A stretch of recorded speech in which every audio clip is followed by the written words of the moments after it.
জানি না কোন ভাইয়ের এই বাইকটা, কিন্তু এই যে এক্সস্টটা চেঞ্জ করা, এই যে হাইড্রোলিকের এটা চেঞ্জ করা, এটা দেখা যাচ্ছে এই যে সুজুকি টুইস্টক, এটা কিন্তু সুজুকি টুইস্টক ইঞ্জিন। হ্যাঁ, লুকটা অনেক সুন্দর। তো এটা নিয়ে গেলাম হচ্ছে বাসায় একটা হোন্ডা বাইক আছে, ওইটা কোনোভাবে এমন করা যায় কি না, এই জন্য ভালো করে নিয়ে গেলাম ভিডিও করে যাতে দেখানো যায়।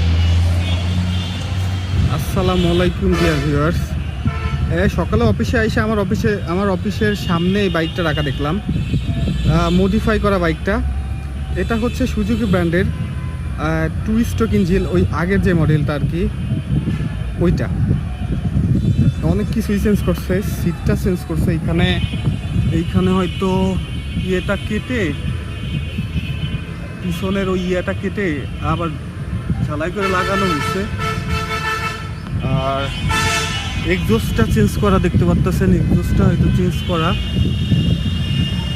আর সামনের হ্যান্ডেল বারটা চেঞ্জ করা। এই যে একটা সিঙ্গেল মিটার লাগানো। আর হচ্ছে হেডলাইটটা হয়তো চেঞ্জ করা।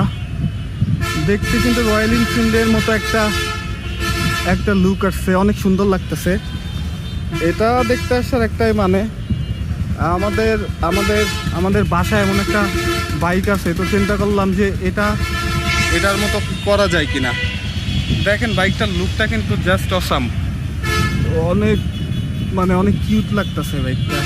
আর এই যে ট্যাঙ্কির যে গ্রাফিক্সটার বা লেভেলটা কিন্তু অনেক সুন্দর। এই যে লেভেলটা কিন্তু অনেক লাগতেছে। দূর থেকে বাইকটার লুকটা জাস্ট এমন আসবে। তো আপনারা চাইলেও, যাদের বাসায় এমন পুরনো গাড়ি আছে, অনেক থাকতে পারে, অনেকে অনেক পুরনো গাড়ি কিনে এরকম মডিফাই করে চালাই, সো আপনারাও চেষ্টা করতে পারেন। দেখতে কিন্তু খুব একটা খারাপ লাগতেছে না, একটা কি বলবো, একটা ক্লাসিক একটা ভাব গাড়িতে।